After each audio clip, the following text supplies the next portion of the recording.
Smacked Raw podcast.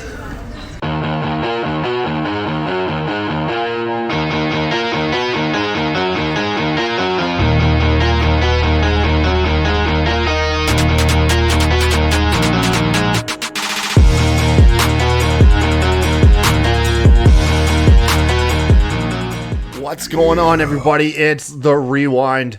It's that weekly show that me and RN normally do, where we go over the latest week in wrestling, what's going on in and outside of the ring. I'm your host, Kyle Tyson, and joining me once again, the honorary Rewind member from Botched Spots and Chair Shots, Mr. Will Gray. What's up, Will?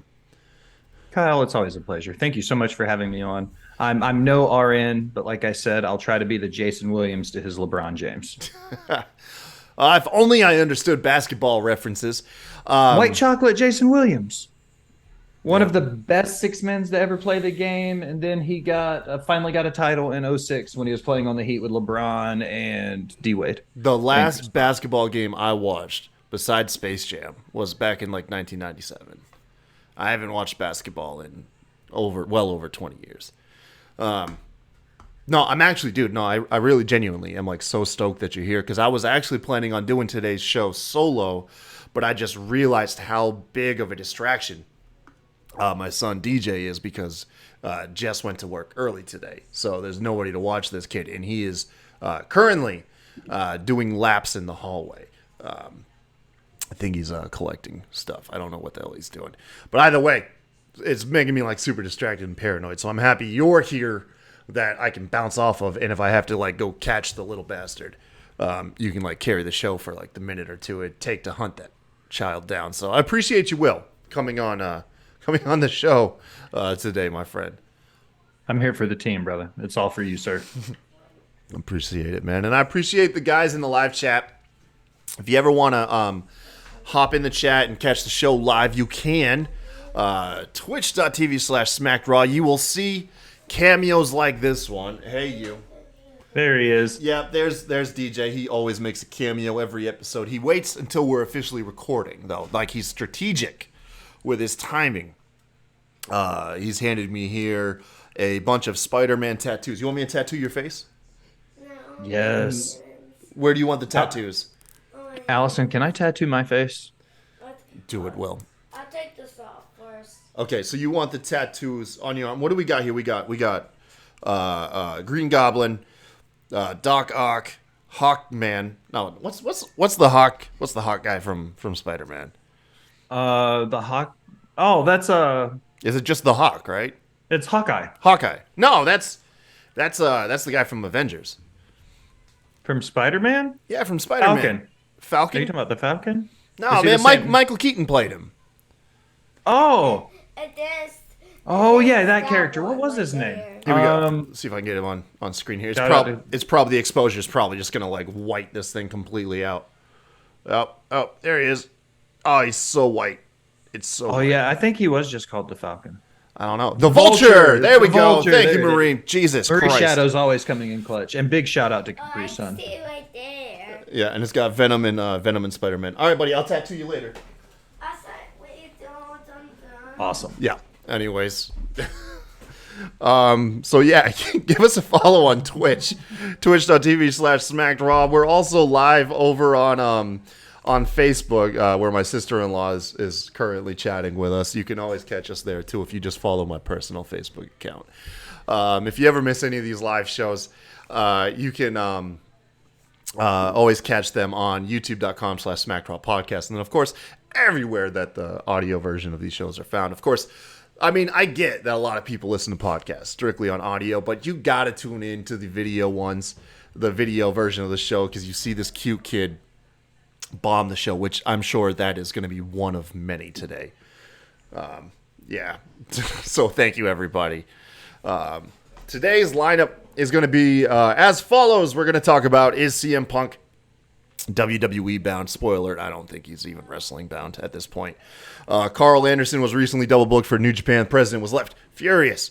AEW, are they handling Roosh better than they handled Andrade? A lot of other sports have actually been singing AEW's praise of how they handled Hangman Page's recent concussion that took place last Wednesday. A lot of people sparked some controversy over Athena being too aggressive with local Canada talent Jody Threat on their dark match last week.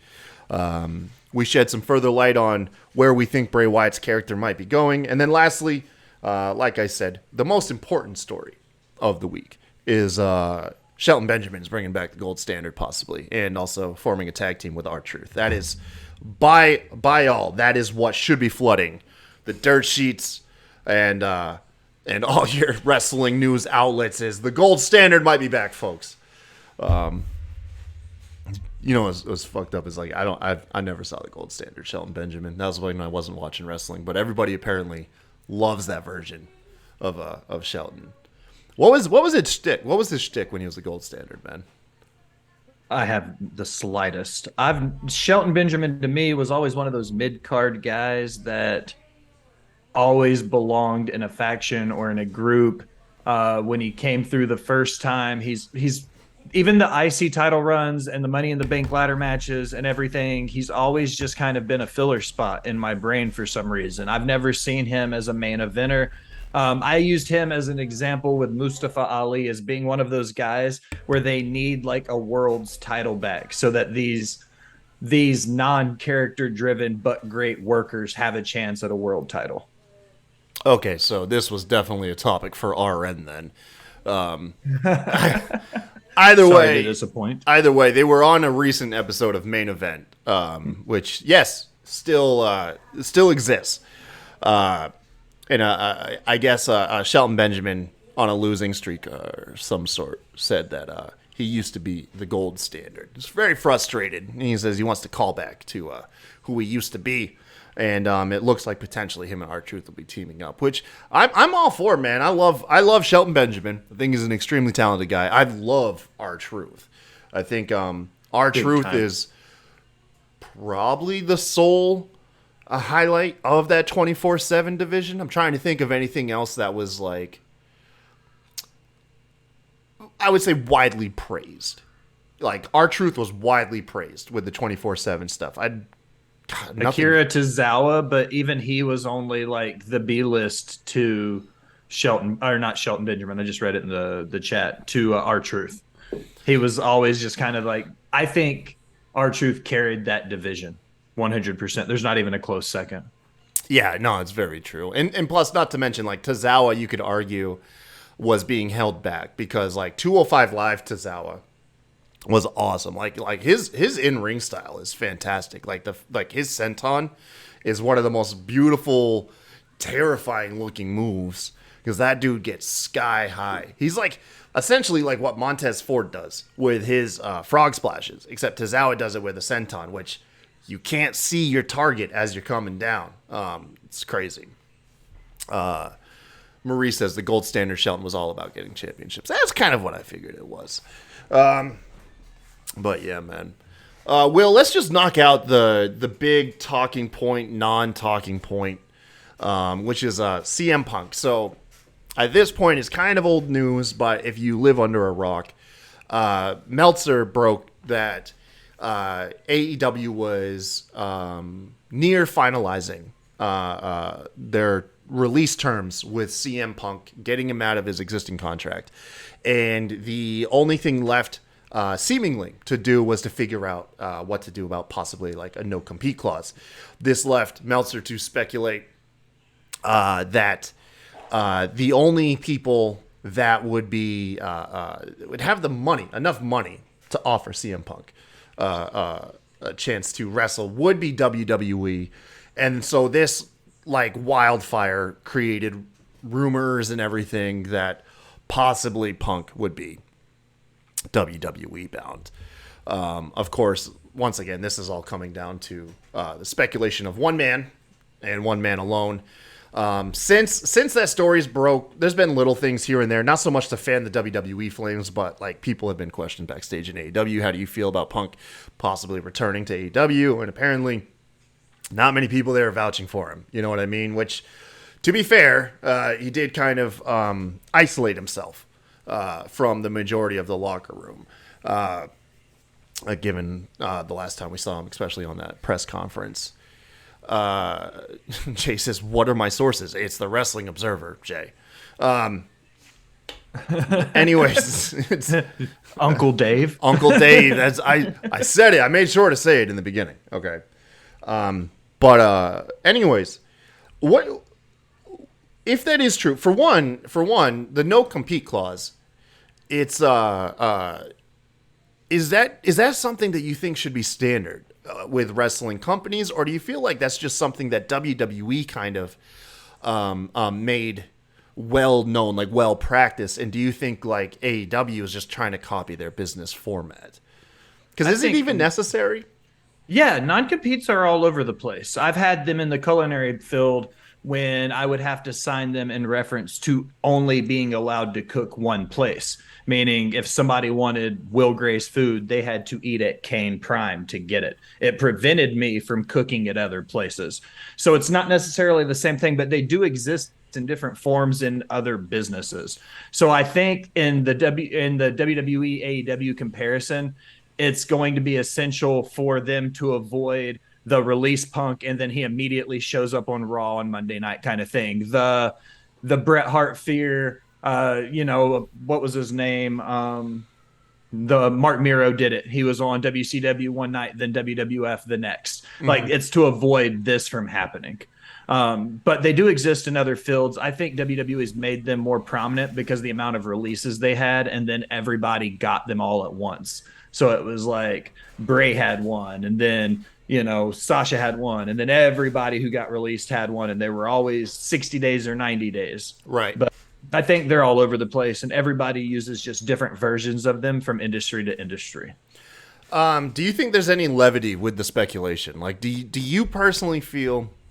Because I'm not gonna lie. Like I think now granted I'm wrong quite often, but I like to put my neck out there pretty frequently. I think we're not gonna see CM Punk wrestle again. I feel like this has just left a bad taste in everyone's mouth, and most notably probably his. I think this dude's gonna have a lot of time to sit back and realize, like, shit, coming back wasn't the grassy green fields I thought. I got paid. I got that paycheck I wanted. That I said, if I was to come back, I want to get paid. But I think it's gonna detract not only like other companies from wanting to hire him, but I mean the man himself seemed like I don't want to say miserable, but he was complaining quite a bit. Like the wrestling world got to him very quickly again. So I don't think we're going to see him wrestle. But what about you? What about you, Will? What do you think we're going to see? Okay, so when it comes to CM Punk, I think some things are, one is money talks. WWE, if the big capital IF, if CM Punk goes back to wrestling, it'll have to be WWE because they're the only people that can pay him. Right. The other problem is not only does money talk, but CM Punk does, and he does it ad nauseum, and he very seldom says anything of context. He's proven time and time again, whether it be Ring of Honor, whether it be WWE, whether it be AEW, whether it be UFC, he's toxic everywhere he goes. He rides that I'm CM Punk wave until he's not the shiny new toy anymore, and then he takes his ball and goes home. And if he hadn't done it for every employer he's had for the last 15 years, I wouldn't say it was true, but that's just where I got to lean with it. I think he's too toxic to be hired. Do you think? I don't think he was really like toxic in UFC. He was just mediocre with a lot of pop. Was the problem? He didn't have the talent or skill level to compete at the level people wanted him to. Well, you can't cut promos if you're not winning in the fight business. Like, you only get to cut a promo if you win. Punk lost both his fights, so I don't think toxicity was an issue with UFC. He just wasn't successful there. That's all it was. Jay Fender says he just sucked. Yeah, I guess that's kind of what I was saying. But you still remove UFC out of that equation. Ring of Honor, AEW, and WWE are the three largest promotions in the country right now, or they were at the time when he was there. Yeah, I do find it funny. Like, I can see the possibility of going to WWE. I think like from like just like an outside perspective thing, I think it's actually like would be comically hilarious that he would probably be finally achieve success in WWE if he went back, but only after doing everything that he publicly hated 10 years ago. He would have to become the exact thing he hated to achieve the level of success he probably would have if he went back. And I find that's what's kind of funny is he would essentially become the John Cena, become the Golden Boy. You know what I mean? There is no more voice of the voiceless. There is no need for that right now at the moment. If anybody needs that, it's the women's division in AEW. Everywhere else, though, like the fans are really dictating. The fans are getting a lot of fan service as of lately in the major wrestling businesses rather. So yeah, Business eye. business side. Wrestling business eye. Yeah, whatever. But yeah, so that'd be hilarious. And then also, how would he come back? I say he'd be bought out of his contract. His no compete would come up.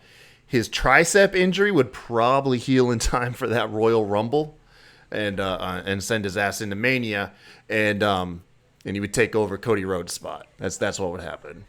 Here's an out of left field pitch. He takes the head of creative for Freddie Prinze Jr. And he goes in and he writes and helps book Freddie Prinze do his new promotion. They said Freddie Prinze could be the next Tony Khan in 2 or 3 years. You never know. CM Punk at the helm? That would suck. I'm just kidding. Dude, what is the story with the Freddie Prinze stuff? I mean, I know the story. I know he's, besides being the former heartthrob from the 90s, he was a producer on WWE. He's a lifelong wrestling fan. What is he offering the wrestling bit? Like, where is this hype coming from?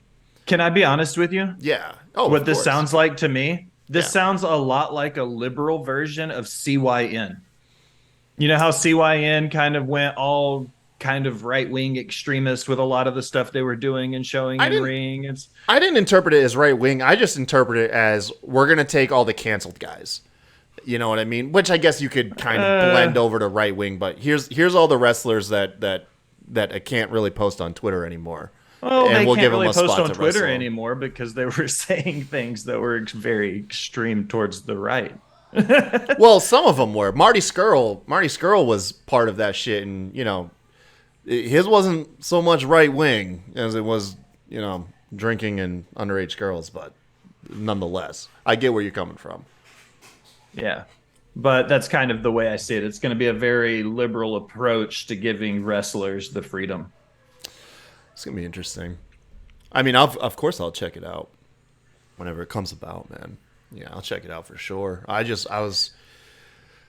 think what he was at one point was getting a lot of like the potential hype because there was potential like Karrion Kross and then Bray Wyatt, but then all of these guys got scooped back up by Triple H once ever Vince was willingly, quote unquote, stepped down from his position.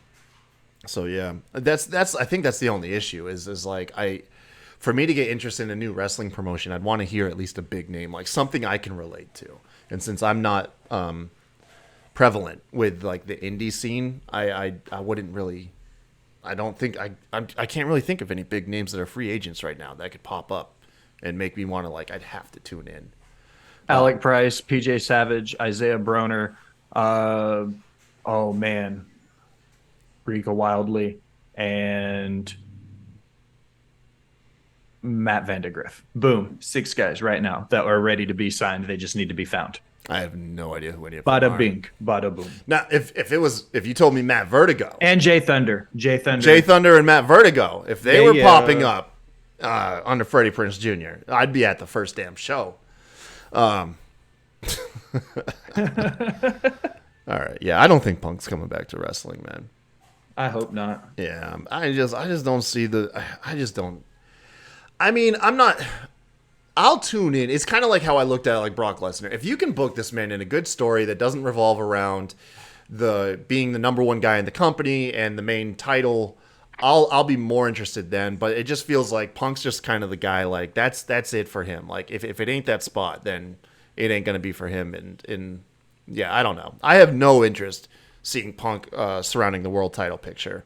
Unless a story facilitates it, but I have no interest in seeing him as the face of the company anymore. Dude, what's the deal with this? You follow the news a little bit more. What's the deal? I heard about like Carl Anderson was booked for a New Japan show, but he essentially was double booked, and he chose Crown Jewel over the New Japan show, and he's currently their never open weight champion, if I got that correct. Ooh, this is a loaded question. So, Marie, back me up. The situation was Carl Anderson and Gallows were working a pay per tour or pay per appearance verbal contract with New Japan. This did not prevent the giant Japanese promotion from throwing gold on Carl Anderson. So the agreement was when he was going to go work WWE, WWE said, cool, you can finish your New Japan promotion bookings, and then when you do, we'll sign you full-time to WWE. This is kind of where it starts to get into that gray area now, because I feel like this is kind of a worked shoot, and I don't like using that phrase very much. Yeah. But he was booked for Battle of Autumn in Osaka on November 5th to defend against Hikuleu before he debuted versus in WWE. He was already booked Yeah.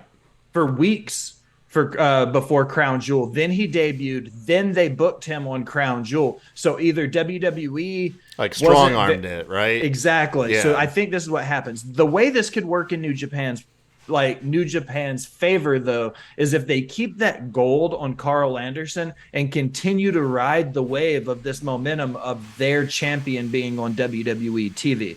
So if they allow him to do this work shoot with the you got to go through my booking agent, which is his best friend and tag team partner, I thought that was hilarious. So like if they continue to work this all the way through Wrestle Kingdom, I think it could be good for both companies. It makes it look like WWE is working with somebody else, even though they're really not. And then it gives New Japan free publicity on WWE TV. Okay, I can see that. I just want them to like so one thing I really like about AEW, although it's like oversaturated, is I like the acknowledgement of other companies and other titles. Like I think that's such a really cool aspect of pro wrestling when you can acknowledge a wrestler as a champ elsewhere. Now, granted, AEW just has too many champions, but that's a separate argument. I do like the concept of showing off other companies' titles because it actually does bring my interest to watching that company, especially if you know the wrestler that I'm liking that's on AEW or in this case WWE. Is going to go over to that other promotion, I'm going to want to check that out. I think that is something that's inherently cool, you know. So I just want Carl Anderson to be allowed to show off that never open weight title on Monday Night Raw. I want them to, you know, acknowledge New Japan, maybe even go as far as to make him a graphic. They did that with, and it's not like it's outside the realms of possibility. We just saw it with Mickie James earlier this year in the Royal Rumble. They're showing like WWE is willing to acknowledge other companies. Big time. Like I just want that little bit of a Not big time. To me that would show that hey, we're all in on it. You know what I mean? Like, and that would show me that this isn't some backstage drama. That is it a story? Is not a story. It's like, hey, we're kind of in on it. So it'll get me looking forward to that showdown with Hikuleo. Do you think? Now this is where we go off the rails into pure speculation and how grand it can get. This is where I have fun with my brain here. Do you think that Carl Anderson could appear at Wrestle Kingdom? Yes. Yes. 100%. See, the way the bookings are, Carl Anderson was quoted, and if you check out my blog at botsbotchandchairshots.com, no free shout-outs, I wrote about it I think last week sometime. I was explaining that the way the verbal contract with New Japan is, it starts with the booking on the 5th, and they have later dates already set as late as January, which everybody in the know would say, okay, if New Japan has him booked as late as January, that means Wrestle Kingdom, because that's their biggest event of the year. It's always in January. That makes sense for him to be there. So I just feel like I said, this is the chance for New Japan to strong arm WWE into a working relationship by just allowing this Carl Anderson and Hikuleu story to build until Wrestle Kingdom 17 in the Tokyo Dome. And then Uncle Dave will give them 5 stars and be like, it's the greatest match I've ever seen in my life. There's a very good possibility. You're not lying there. While you were talking, I thought of 3 examples of times WWE has allowed other champions to be represented on their TV. The Smoky Mountain Wrestling titles in 1992 at Survivor Series. Sick. It was the Midnight Express versus the Rock and Roll Express. That was at Survivor Series. The NWA North American title was worn by Jeff Jarrett, and he debuted at the Royal Rumble in 1998, and he was wearing the NWA gold, and then Mickey James in 2022 as the Impact's Knockouts champion. So 3 separate times wrestlers wore other promotions gold on WWE TV. That's pretty Boom. sick right there. I want to go down further this really huge out there speculation station, like all around New Japan's Wrestle Kingdom. So another thing is a fan made a graphic that Sasha Banks shared, and I'm gonna put it up on screen to anybody that's watching the video version of this right now, of Kairi Sane potentially facing off against Sasha Banks for the new, I forget the name of the title. Is it just the New Japan Women's Championship? It's the IWGP Women's World title. World title. Thank you. So, yeah. So there's that. That's cool. That would be huge to have. Let me get rid of this picture now. There we go. Cool. That would be huge, man, to see Sasha Banks there. She's been coy. At this point, personally speaking, which comes first, Wrestle Kingdom or the Royal Rumble? It's Wrestle Kingdom, right? Royal Rumble is January 28th in San Antonio, because I'll be there for the first time. Nice. And then Wrestle Kingdom is always the last weekend, Friday, Saturday, Sunday of January. So I think they may be the same weekend. What was I about to say? Oh, Sasha Banks. I wrote yesterday a short piece over at the blog talking about she was spotted training in ring, and the first in ring photo surfaced of her training with Lucha Libre Barcelona, which is a indie wrestling promotion based out of Spain. And she was over there training with Samurai del Sol, formerly known as Kalisto, their longtime training partners. So these are the first times we've seen her in ring. So we know she's knocking the ring rust off and getting ready to come back. Yeah. I would love the idea, because I mean, for one, now, like I said, this is just really out there thinking, and I know I'm wrong, but just let me have some fun with this. New Japan, of course, notoriously lacking their representation of women on their program. They have this now NJPW Women's World title. Kairi Sane is a fantastic person to pick for as your inaugural holder. What better way to kick off fan interest in women's wrestling than to get maybe even just a one-off from Sasha Banks on your biggest show of the year to vie for this belt against Kairi Sane? That to me would uh-oh. I hope we didn't just get kicked off the air. I don't think we did. We're still live over on Facebook. My stream for Twitch crashed. Is it because I showed a New Japan graphic? Is New Japan taking me down right now? Oh my goodness. It's not even a real graphic, folks. We got hosed by the man. I don't know. Twitch might be down.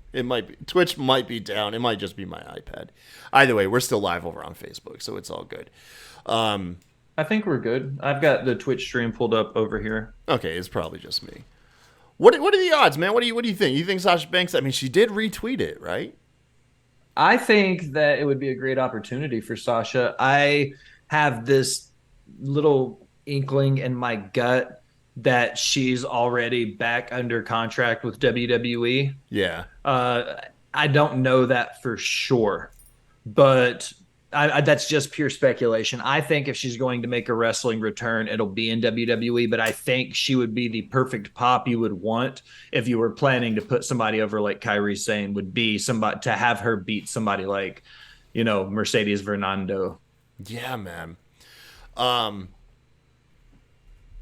Yeah, I think that's like the least likely of the three things that I'm laying out here, and that was the second one. The third and final thing, we agree that we believe it's a very good possibility. Carl Anderson, a WWE signed guy, will appear at New Japan's Wrestle Kingdom. That's a very good possibility. Well, what's the possibility of an AEW contracted wrestler also appearing at the same show? And then we have the first event ever to take place where you have representation for New Japan, WWE, and AEW all on the same event. I know for one, we wouldn't see any interaction between WWE and AEW guys. But could they be on the same show? Could they appear the same night on the same show? What do you think about that?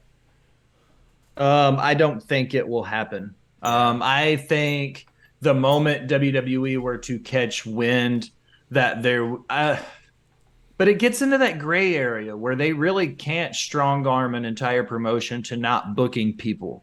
Like, that doesn't make any sense. So you reach that weird, like, the legal mumbo jumbo. And I don't want to speak out of turn because I know three things: wrestling, video games, and cooking. And legal mumbo jumbo is not one of them. Right. However, me being me, and because I'm Will, I can tell you right now, the only time that New Japan, WWE, and WCW were all branded, all three together, was during the J Crown Cup, when they brought together 9 different cruiserweight titles and junior heavyweight titles in a tournament, so one person could become the unified J Crown champion, and that winner was Ultimo Dragon. There were 9 titles, and one of them included the WWE light heavyweight title, which was owned by Michinoku Wrestling at the time. So at one point, Ultimo Dragon held the New Japan Pro Wrestling junior heavyweight title, the WCW junior heavyweight title, and the WWE heavyweight title, all three at the same time. Bada bing, bada boom. So it is possible. It is absolutely possible. It is I just possible. don't see it happening in 2022. God, man, what if you had a Bullet Club reunion? Okay, like what if you had Bullet Club? You had Finn Balor, AJ Styles, everybody. Oh man, Kenny Omega. Could you? I mean, there's no way. Like WWE would like, hell no. We're not going to let Bullet Club reunite for a 2-sweet on anybody else's programming. Think about AJ Styles, Finn Balor, Kenny Omega, and Jay White in a fatal 4-way match for Bullet Club. The 4 leaders of the group throughout history all battling, and then you could have Fale standing outside like Carl Anderson, Luke Gallows, Young Bucks. Oh my God, it'd be such a dream. Yeah, such a dream. What's the guy's name that Marie and Bobby hate so much? That they hate? They don't really hate him. I just give them both crap about him. They both Chase Owens. Chase Owens. Okay. Yeah. I both have heat with Chase for separate reasons. Yeah. I was say I know Marie is all about Tama. Mm-hmm. You know what I mean? I know she is all about some Tama. Kenta is my favorite New Japan Pro Wrestling wrestler. Yeah. CM Punk stole the GTS from Kenta. I'm all about that. I've heard the rumors. Dude, the GTS is such a bad choice for a finisher for Punk at this point in his career. I've always said, like, Punk, unfortunately, in the ring, like, I gotta commend a person for really pushing themselves. But we're seeing where Punk has pushed his body to a limit with this wrestling style that his body just cannot hold up. And I can't think of a worse finishing move than, because the GTS is such a power-based move, and Punk is such a not a powerful guy. You know what I mean? Like, oh gosh.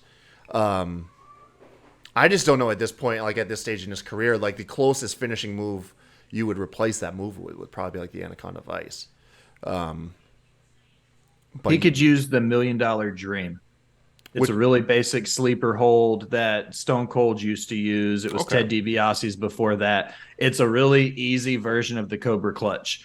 And it would be good from any position. So it would be one of those he could tie him up from anywhere in the ring. And with his MMA background, grappling and stuff all kind of play together, the $1 Million Dream would be the perfect finisher for CM Punk to pick up, because it's one of those from anywhere positions. It wouldn't be too close to Moxley's Bulldog Choke, right? Actually, I don't think they're the same thing, but it is kind of close. But you've got multiple people doing the V trigger. You know what I mean? Like, No one so I no mean, one finishes a match with the V trigger, unfortunately. no, well, I mean, nobody finishes a match with a finish, anyways, Kai. But that's a different story. Who's got the best V trigger? My vote's Mandy Rose, bro. Mandy Rose just recently squeaked into it. I don't know. And once again, like I can't believe I'm going to say these words. First, it was Osprey, and now I'm going to say it. Like Kenny Omega's not a bad worker. Dude, no, he's fantastic. There's a reason why people consider him the best wrestler on the planet. Whether you think he is Like, currently or not, He's not there's a currently reason. the last few years, but you look at him from like 14 through like 18 or 19. The dude could fucking work. all you need to do is watch that original Wrestle Kingdom match with Okada. If you're not sold Yeah. on that guy in that match, the dude, wrestling just ain't for you. Like, Osprey Okada is my vote from Wrestle Kingdom Night 2 is my vote for match of the year right now. For singles match of the year. Tag team match of the year is FTR Briscoes 2. Allison's- That 2 out of 3 falls match. Allison's not happy that you're singing the praises of Mr. Kenneth Omega. Whatever. She was over here negotiating my exit from Botch Spots and replacing me with Ritter the other night. Oh, yeah. Hey, Ritter's a good grab for anybody, though. I hate to say it. I but love Matt, but Allison was killing me off like I was no he's big a viable deal. trade for any show. Fucking hell. Yeah, dude, I could only imagine. WWE, AEW, New Japan, all under the roof. Same night, dude. Oh my god. It'd be amazing. Just do it like you could even do it as subtle as the Young Bucks did. So you know what the Young Bucks would do is whenever they had friends that were contracted in WWE, what they would do is on Being the Elite, their friends would be just like cameos in the background of their YouTube show. So they wouldn't have any speaking lines, they would have no interaction. You'd have like a vlog of Matt and Nick, and in the background there's Sami Zayn like drinking a fucking smoothie, just standing there drinking a smoothie, like 30 foot back, barely in focus. You do something like that, man. Just do something like that, just so you could like screenshot it and see a wrestler from each promotion in like a single frame. I think that would be cool. I will give props to Conrad Thompson for being able to pull it off in July. One of the things he did well for Ric Flair's last match was he got MLW, NWA, Impact, GCW, and AEW and Limitless Wrestling all to agree to hand over talent for the weekend to perform for these shows, and New Japan Pro Wrestling. Like, so that's 6 different promotions all present on a card at the same time. So, I mean, I was just gonna say that's pretty cool. Yeah, that's what I'm saying. That's one of the few times where I can think of more than 2, maybe 3. Like, he had 5 or 6 major promotions all on the same card. Wait, hold on one second. RN is just rating the Facebook stream. He said, "Yo, Will didn't get the must-have hat memo for the rewind. Oh, you must have a hat to perform on the rewind." I think this is RN's like first time tuning into like a live stream. Fixed it. So damn, Will turned a corner. There we go. There you go, RN. It was on my desk. I just brushed my hair. It looks so nice for you, Kai. I just wanted to show you that I Your clean hair's up oddly so good. long. I don't know if I've ever seen you with your hair this long. I usually cut it, but there's this whole thing about being lazy. I mean, it's just what it is. I would rather look bushy and comfortable than, I can't fight everybody off of me all at the same time, Kai. Oh, shut the fuck up. I hate that I'm wearing a hat right now, and it's to mine's out of necessity because of this giant soft light. If I take my hat off, I turn into a light bulb with my bright ass bald head. I changed my light over to blue, so we both had blue aesthetics for the day. Hey, there you go. Hey, look at that. Yeah, you do actually help the show coordinate with your LED. I'm gonna have to at least get RN one. He says Sandwich Bish says I think the long hair and scruff is nice. Hey, Sandwich. Thank you for the compliment. If you get a chance, follow the show here on Twitch. What's up? Oh, okay. So, sticking with AEW for the moment, for the next 2 topics, have you had a chance to see what they've been doing with Roosh by any chance? Some so. I think I was always under the impression, I don't want to get ahead of myself. So if we're Yeah. talking about Roosh, I like Roosh. I think what he's doing on screen is nice. Everything looks good. He's showing that he can work and carry a program. I still think he has some room to grow, but I don't think that's negative to say since he's only been on our TV for like 90 days. I Or maybe feel a little bit longer than that now. yeah, no, he's still very early on in AEW, which you got to think. By the way, you got to think how fucking terrible this situation has to be, with Andrade helping pull Roosh into the company, only to apparently, if all stories are correct, want to exit. You know what I mean?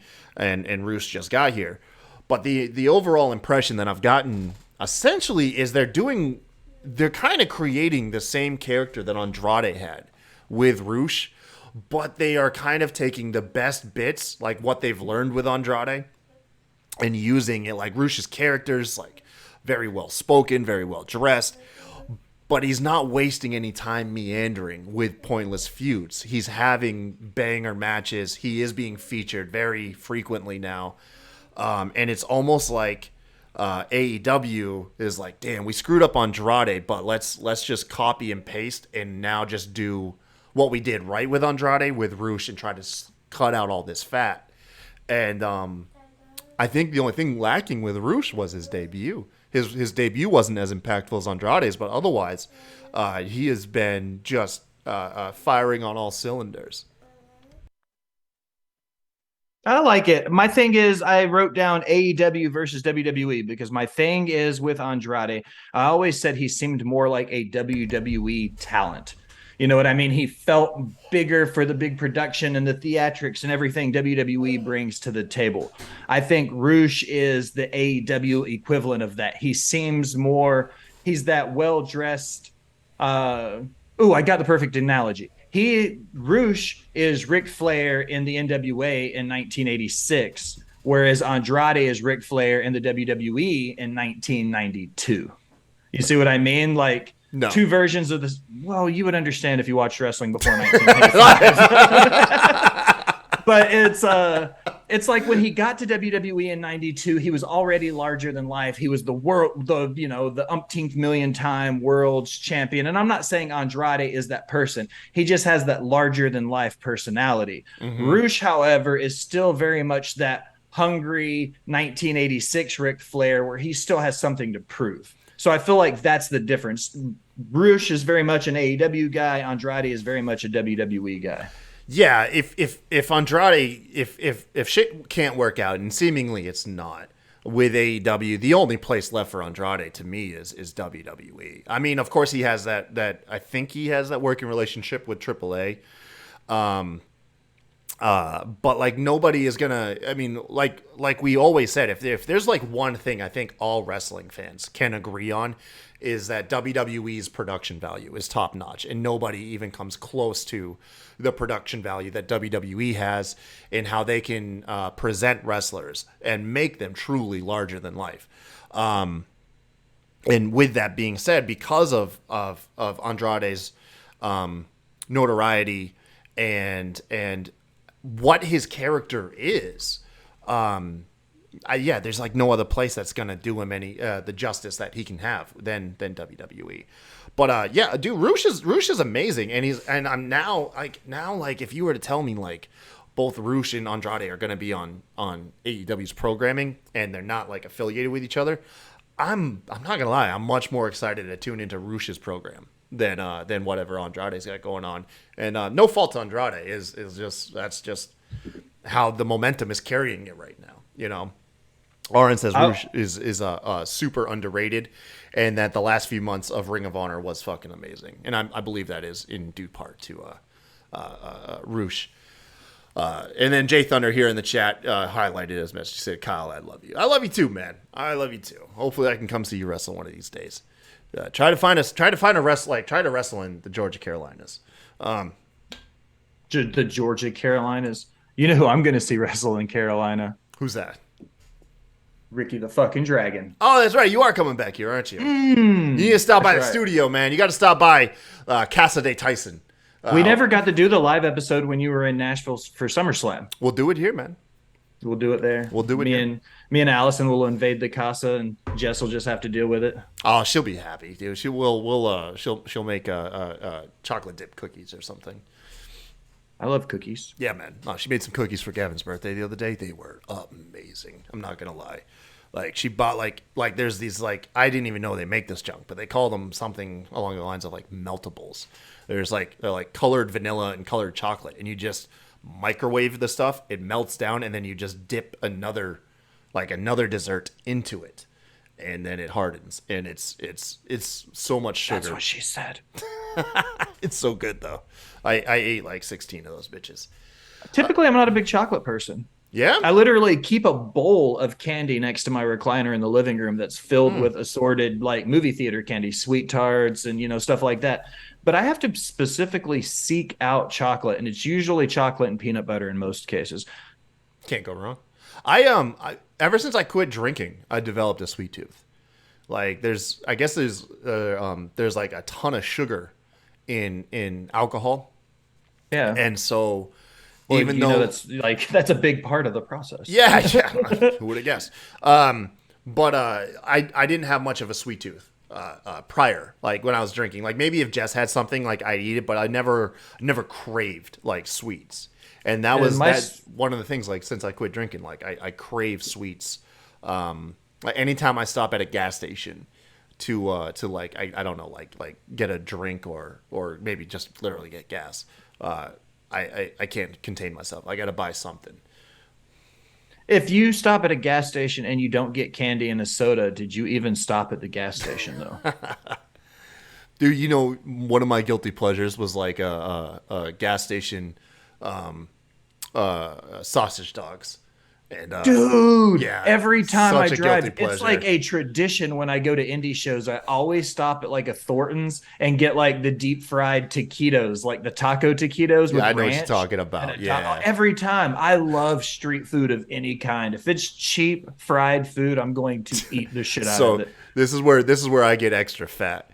I get the sausage dog, right? I skip most of the traditional toppings. Maybe I'll throw some onions on it. I head on over to the nacho station and I pump out some chili and nacho cheese on that shit. And I'll do a nacho chili cheese dog with some onions. Yeah, and I'll scarf those down. Actually, I haven't had one of those in forever. I'll probably get one today now that we're talking about it. Yeah, I'm not proud, but I've ate a damn good amount of gas station sausage dogs covered in nacho cheese and chili. Allison called you a monster. She did. I'm antagonizing though. It's What? kind of like poking the bear. Why is she calling you a monster? This is a funny story. We went to an NWA taping. We got to see Billy Corgan do a question and answer with him and Ricky the Dragon. We were involved with an NWA taping, so we got to sit through like 3 hours of live NWA work with a super intimate crowd. Lots of fun. But we were there for like 5 hours and they didn't feed us in any capacity, nor did they have concessions of any kind. So like halfway through the show, not only am I super tired, I've got like an hour drive home. Now I'm like super just dreadfully hangry. So now anytime we go anywhere together for the show or pretty much anything, she always keeps snacks for me because she's like, I'm not dealing with a tired, pissed off, hungry Will. You've turned Allison into your own personal soccer mom. It takes a village to keep Will Gray in the tracks. Jesus Christ, dude. You are a monster. Good God. Allison for Boss Bitch of the Year. Completely agree, Jay. Thank you. Yeah, that's dope, man. I would, maybe I'll talk Jess into keeping snacks for me too. Why not? Hell no, dude. My kid spoils me with Takis. Anywhere we go, my son DJ, he'll run up, grab a bag of Takis, and throw them at me. Good kid. I like the spicier snacks. I'm more into savory flavors, man. Like I'm always into I love savory flavors. I'm not much into sweets, like especially with like breakfast. Like don't get me wrong, like I like pancakes and syrup, but I'm much more likely to like put like butter on my waffles and pancakes and enjoy like sausage and bacon over like I don't know, like cinnamon rolls or something like that. Bacon over sausage. I will always eat a cinnamon roll if given the option, but I'll eat a cinnamon roll with eggs and bacon and stuff like that. It's almost like a dessert for breakfast. Yeah, we went to a restaurant recently. I think it was called The First Watch. I was getting my cell phone It's repaired. a good, solid little brunch place. Yeah, I was getting my Yeah. cell phone repaired, and so we were checking out Cary, North Carolina, and we went in there, and they had this dessert, and I was like, like I said, I've got a sweet tooth now that I'm not drinking, and it was this giant cinnamon roll covered in cinnamon toast crunch with, of course, the icing on it and stuff, and it was heavenly. Will, it was absolutely heavenly. Pancakes or waffles? Oh, waffles. Yeah? All day. All day. Jay Thunder wanted to know. I'm gonna go. What I about- like waffles? What's your but favorite toasted bread? My favorite toasted Now, bread. let me preface this. You got like toast, regular, just toast. Choose your bread. Bagels, English muffins. What's your favorite style of a toasted? Dude, I'm not bagel? gonna lie. One of my favorite things on the planet is a nice toasted bagel with cream cheese and pickled shallots and smoked salmon and fried capers. Like bagels and lox fucks all day. You are bougie as fuck, Will. I'm a chef, dude. I was a chef for 17 years. And my partner's Jewish. I feel like bagels and lox has to be part of our like. I actually had Jesse T made me a bagel with cream cheese this morning, man. Go with some scrambled eggs. It was delicious. I love bagels. Love them. Bagels with cream cheese and smoked salmon all day. All day. I would eat it every day for breakfast if I could. We're getting another cameo from DJ. He's vying for my attention. What's up, bud? I see that. Oh, I see you watched the evidence. So you know how we were talking earlier about how my kid's running around and he might get into trouble? This 4-year-old just walked in here, face covered in chocolate. So I'm assuming he effed up some cupcakes left over from Gavin's birthday party. I called him out on it on mute, and he just came back here with a freshly cleaned face. My 4-year-old now knows how to hide the evidence. Close the door. Yeah, no, don't close my door. Go in your room and close your door. You're getting into all the food. I wanted that cupcake later, too. Son of a bitch. That's what you get for negotiating with minions. I'm all about English muffins, bro. Muffins are the way to go. I like Not an English not muffin muffins. for breakfast. English muffins. English muffins, Okay, like a yeah. breakfast sandwich, yeah, with Yeah, like dude. eggs and bacon and cheese and stuff, or sausage. That's quality. I just toast them with butter, man. Just cut them in half and slap some margarine or some butter on it. And How do you feel about? You said margarine. It made me laugh. Shit, I lost my train of thought, Kyle. I'm sorry. I'm useless. it's okay. It's all right. Don't panic, Will. It'll come to you. It'll come to you at Dead the most air. random moment. And I'll be like, you remember 10 minutes ago we were talking about English muffins? Dude, should we just do a food podcast, Will? Dude, I was just talking about that today. I swear to God, I was just talking about that. I Give was us an like, excuse to eat on air. dude, I swear it came to me this morning and I told like 5 different people about it simultaneously. I was like, how have I never done an episode just completely focused on food? Like at all, ever. No, but you have made me like super hungry because we started this podcast when I normally eat lunch, and yeah, I can tell I'm just getting hungry as the show goes. So we're gonna push forward, folks. Next category of the day. This is my nap time. I'm usually asleep by now. How do you feel? How do you feel AEW handled from a production standpoint, and let's just say overall, just because I can't articulate it correct that well. The Hangman Page situation, where if you guys aren't familiar, if you don't watch AEW, Hangman Page and Jon Moxley were the main event of last Wednesday's Dynamite.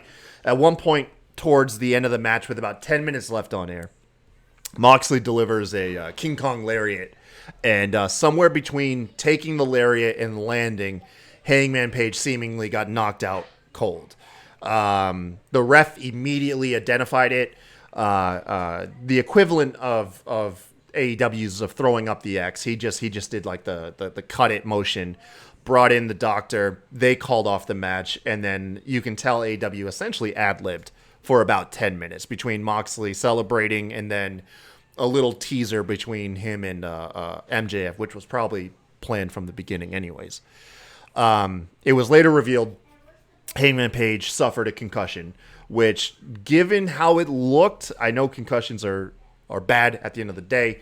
We were looking at like potentially a broken neck. Like nobody knew, and it was scary, especially when you can slow down a move like frame by frame. It can be absolutely terrifying. Turns out Hangman Page had a concussion, and so far the latest word, here it is a week later, is he's good. He's okay. How do you feel that they handled it from a production standpoint in the ring, and then also just as a company handling this dreadful injury that unfortunately occurred? I think John Moxley did the best he could with what he was given. He didn't, you could tell on his face initially, he didn't know what the hell was going on. So when they handed him a mic, he even made a comment about it being live TV. And you can tell when the production goes to shit, like he made a joke about it. So you could tell that it was very real. It wasn't a work anymore. He was having to shoot on the fly. I think the MJF thing, if they had brought MJF out sooner, it would have taken some of the heat off of the injury. Yeah. I think the fact they let him lay there in the focal point with Moxley in the ring and they didn't try to take anything away from it. Had they moved that away, it would have taken a little bit less of the heat off because of the injury. I was legitimately worried for Adam Page, though. Same here. I realized what had happened. I wasn't sure if it was the lariat that did it or the way he landed, because initially it looked like he landed real high on his neck, which is always dangerous. So I was like, okay, when I found out it was, I don't want to say just a concussion, but to me, it looked worse than just a concussion. Yeah, so it's like you want to be careful when you say just a concussion because you don't want to sound like you're downplaying it. But truth be told, concussions have a wide range of expected recovery. Some people, healthy young people, can have a concussion and bounce back damn near immediately with very ill effects. Other people, unfortunately, their career can end. Look at Bret Hart. His career ended based off of a concussion. And then of course in more serious situations, it can result in even death. But when you look at the move and you break it down, that's kind of why people are quick to say, okay, it was just a concussion, because we were looking at especially less than a year removed from Big E breaking his neck, it's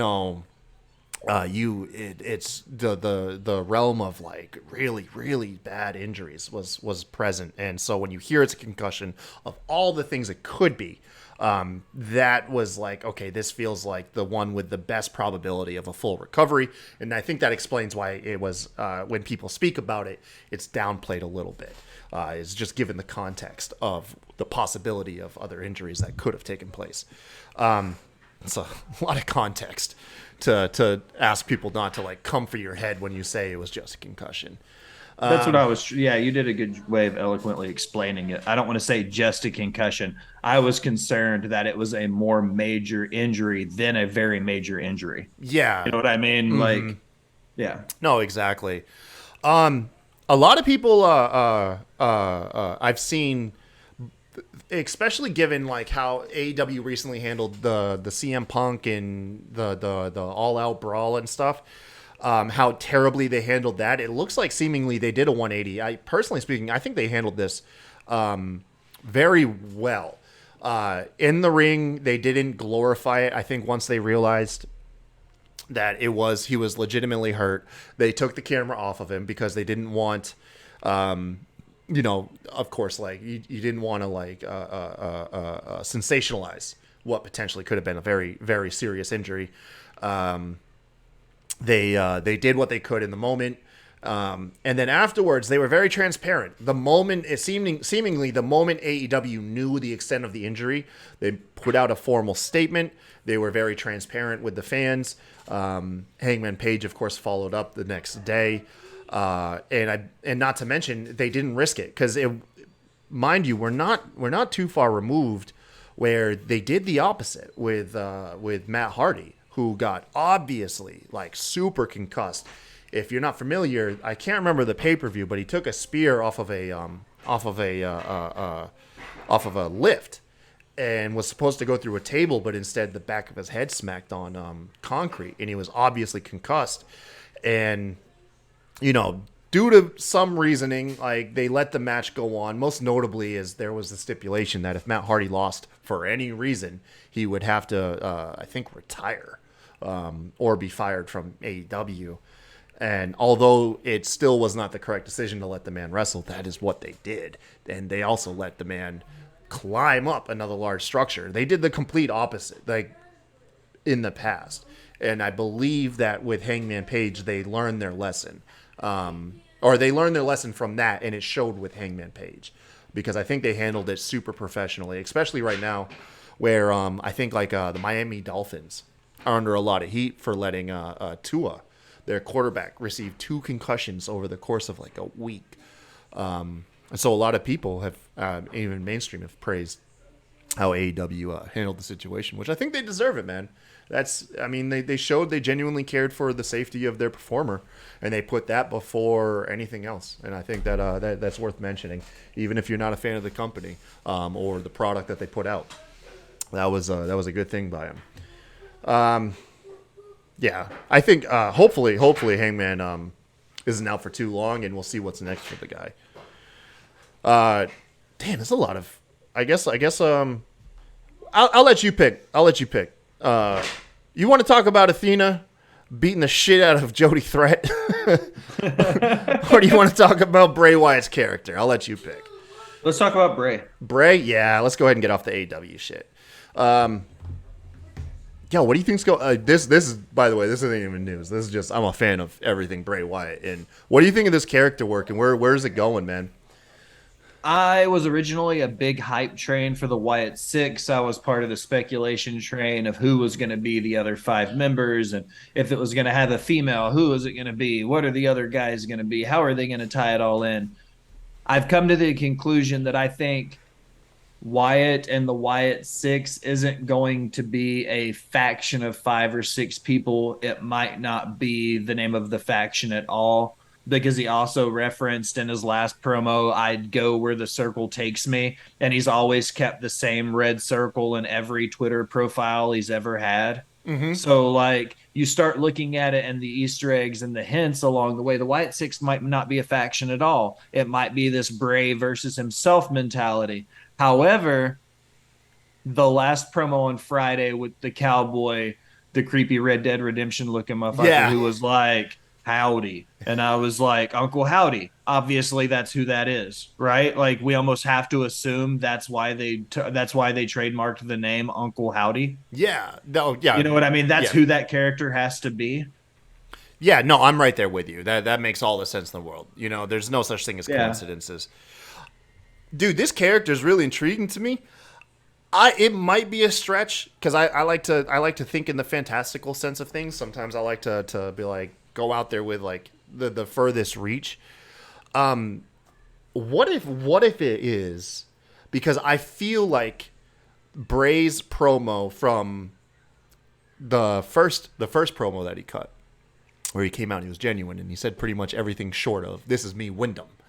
That Bray was his cadence, his demeanor, and his speech was very different than the promo we got last Friday.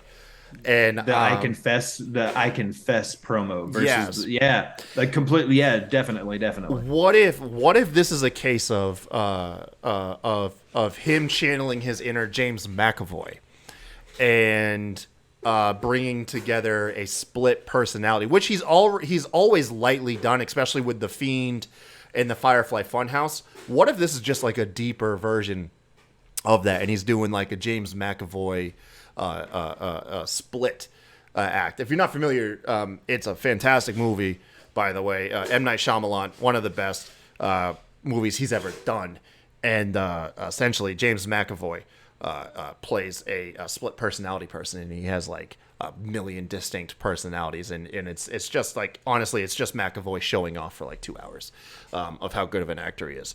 What if Bray wants to take on those acting chops, and the Wyatt Six is a bunch of different personalities that he's going to pull off, and the QR code, which showed he was in some type of asylum, we're going to have another character who's like his handler. the Doctor, essentially. I like the idea of it being Bray versus the different versions of himself more so than a faction. I think he's bigger than a faction, so almost no matter who you put with him is going to be overshadowed by Wyatt. Therefore, I think him being the focal point of the story makes the most sense, and that would include Wyatt versus whatever version of Wyatt. Are we going to get Wyndham Rotunda versus the different versions of who he is? Is this going to be the struggle against himself the whole time? It sounds like it might be. Because because what do you have? Like the first promo, that's going to be the good boy Bray, right? That is the I'm so thankful for you guys. That's the insecure, cowardice little boy who's unsure of himself. Dad, I got all my cars in here. My son wants to show off he has all of his cars. That's fantastic, buddy. That's what dinosaurs. I'm trying to talk about grown spooky men that like to wrestle in their underwear. Is it okay if I keep doing that? Did you go get done? Soon, buddy. Okay. Did you go get gammon? Yes, sir. All right, go ahead and close my door now. All right. This is only going to get more frequent.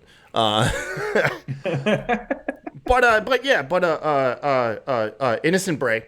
Let's call him Wyndham, although I don't think he'll ever use his real name on TV. We'll say Wyndham character. And then the other one that we just got was, what if he's obviously going to be that's like the muscle. That's the one that when bad deeds need to get done, I'm going to do them and I'm not going to feel bad about them. Those are two very different dynamics between those two promos. That's not just like this is how I felt last week and this is how I feel this week. That is two whole separate personas right there. And I'm hoping that I'm right on this. I'm hoping it is like he's going to do this split personality.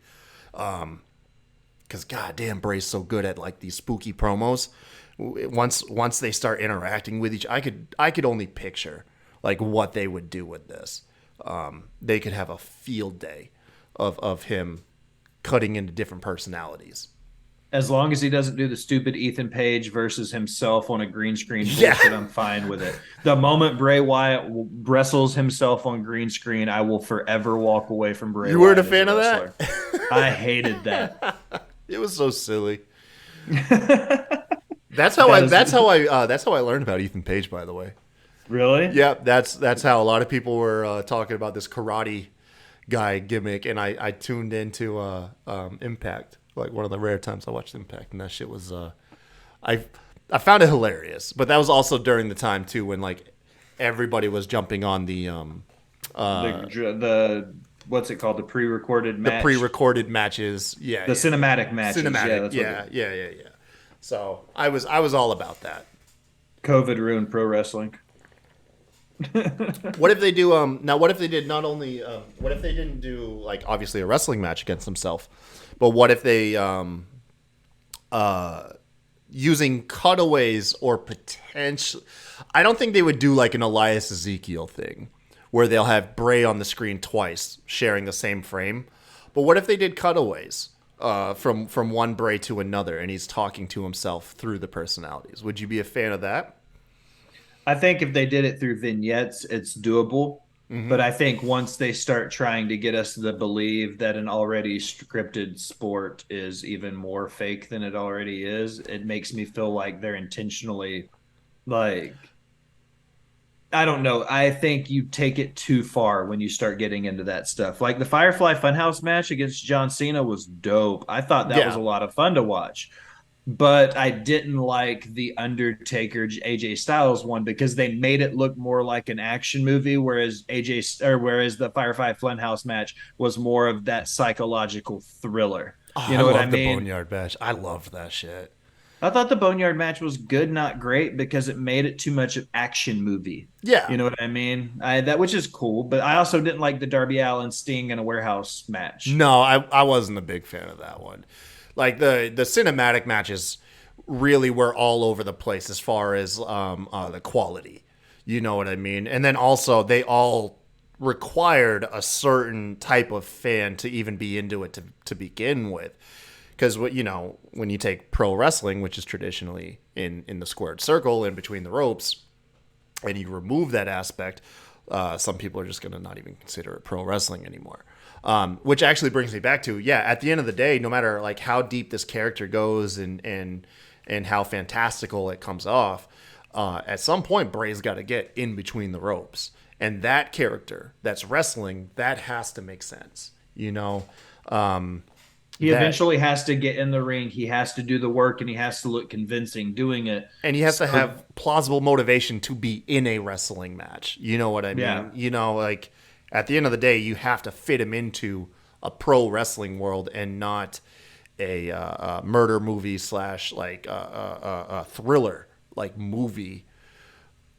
I think they can walk that line. Murder. I think they can walk that line though. Like they can do that. Bray's done it in the past. WWE should just do the episode of The Office where Michael Scott convinces everybody that there was a murder in Savannah, Georgia, and they all take on these caricatures inside the game, and the whole day they walk around in character. That's what WWE needs to do with this, is just do the episode of The Office. Did you watch what was the name of that episode? Did you watch the Netflix Choose Your Own Adventure, The New Day and The Undertaker? No. You didn't watch that? Mm-mm. Oh, dude, it's such a guilty pleasure. It's so terrible, but it's. I think if you do it with a kid, like if you do it with a child, like have your kid with you and you do it, I think you'll get a lot of enjoyment out of it. Because it knows it's silly. At no point does it try to be like high budget. Like it knows exactly what it is, and it very much is like for children. What was it called? Undertaker, New Day. I loved it. I had fun. Alison said she did it and she loved it. Yeah, it was fun, man. It was silly. Like I said, it was very self-aware. And you could not have had a better choice for this than to do it with Escape the Undertaker is officially what it's called. You couldn't have had a better choice than pairing up the New Day and the Undertaker. It was this chemistry that worked out very well. You should do it with your kids, man. It's fun. I think you can knock it out in like 15 minutes. I'll give it a shot. I'll put it on my list for you, Kai Tai. Yeah, man. Yeah. And I'll make the 8-year-old watch it. I'll be like, listen, you're going to do this. She likes wrestling. Her favorite wrestler is Triple H. That's exactly how I did it. Was I put it on and I had Gavin, my oldest, and I was like, hey, man, you tell me what to do in these scenarios, and I'll let you essentially dictate our experience. And it was fun, man. It was good. Jay Thunder wants me to show him how to do the overlays. You'll have to pay me, son. Not really. I'll show you, Jay. I'll show you. Just hit me up after the show. Yeah, that's pretty much it, man. That's pretty much it. I'm scared if we do this podcast any longer that my son will become so restless that he just in fact leaves the house. I'm starving, to be completely honest, and I have to go to the bathroom. Me too, man. Me too. I'm 10 minutes from pulling a standing streamer on your show. That's a deep cut for y'all folks right there. That junk didn't even make it to air after the stream. We'll call it here, man. We've done almost 90 minutes out of this. I always love working with you, man. We always have great chemistry on air. It was fun. You know what we'll do is I'm gonna plug me. You guys gave me shit for not plugging myself last time, so you guys follow me on Twitter at the Kai Tai Show, and of course at SmackDraw Pod are the two Twitter accounts. And then, of course, you can follow my personal Facebook account, Kyle Tyson. You can catch the live streams over there, too, as well. I mean, if you can follow me on Facebook, I don't know why. You're just going to get, like, family photos. That's pretty much the bulk of it. It's just pictures of me and my kids. But once again, if you haven't already, follow the Twitch stream, twitch.tv/SmackDraw. YouTube, youtube.com/SmackDraw Podcast. And then, of course, 5 stars. Dude, even if you don't listen to, like, us on iTunes, if you could do us a huge favor, look up, like, the latest episode of the show on iTunes. Give us a 5-star. It turns out that 5-star rating really helps the algorithm with getting us listens in MP3. So I'd be like super grateful about that. And then if you ever want to support the show, patreon.com/SmackDraw Podcast. You can hit us up on Patreon. We got a bevy of reward tiers. We have exclusive content now. You can head on over there and check out Ted, the Hillbilly Heel. He recently did a episode of like one of the rarest WWE matches in existence, where he kind of ran us down that, and it was a nice breezy listen to it. I think it was literally only like 20 or 30 minutes. It was a good listen. So yeah, man, check us out. And then Will, you guys got like a charity show coming up, right? Somebody thought it was a good idea to let Botch Bots and Chair Shots promote a wrestling show. Friday night, October 28th, we have the Orange Ribbon Rumble. It's the first annual charity event for the Leukemia and Lymphoma Society. We are doing a Royal Rumbles type event to start the event off, and it's going to be a lot of fun. There's a big trophy for the winner. We've got a great card of action with the PWA Locker Room, our promotion partners. It'll be tons of fun. Check out Botch Bots and Chair Shots on Facebook and Twitter to find the QR code. If you're not able to attend because you're out of town but still want to donate to a great cause, hit the QR code up and slide into that Botch Bots and Chair Shots PayPal. All 100% of proceeds at the gate and day of the event are going to LLS. I'm sorry, man. I was just throwing up your graphics while you were doing this. If anybody's okay. Yeah, if anybody's watching the video, I've got the graphics of the Rumble, and then there it is. Yep, and then I got even a QR code. How smart of you guys to jump on the WWE bandwagon here and get your PayPal QR code. Yeah, man, that's dope. Friday, October 28th, 2022. Benefit for Leukemia and Lymphoma Society, dude. That's awesome, man. That's so dope. Let's go ahead and get that down now. But yeah, man, appreciate it. Also, check out Alison on Twitter, you guys. She's gonna yell at us if we don't plug her. Follow my show, Botch. I didn't even do that. I just plugged the benefit show. Follow Botch Bots and Chair Shots. Alison is just a girl, 918. She's the boss bitch. She's the brain trust and the boss of the operation. She does all the things muy importante. I'm just the guy who talks about wrestling. Follow me at the Will Gray. Anything you do anywhere on the internet. And that's it. That's pretty much it, everybody. I don't think follow Jay Thunder 2009. Yeah, Jay shamelessly took advantage of the live chat being on the screen.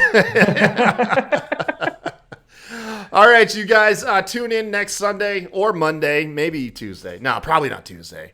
For the next episode of the Rewind. Until then, we'll catch y'all later. See y'all Thursday. Anything goes. Man Hart, the best there is, best there was, and the best there ever will be. And you're listening to the Smacked Raw podcast.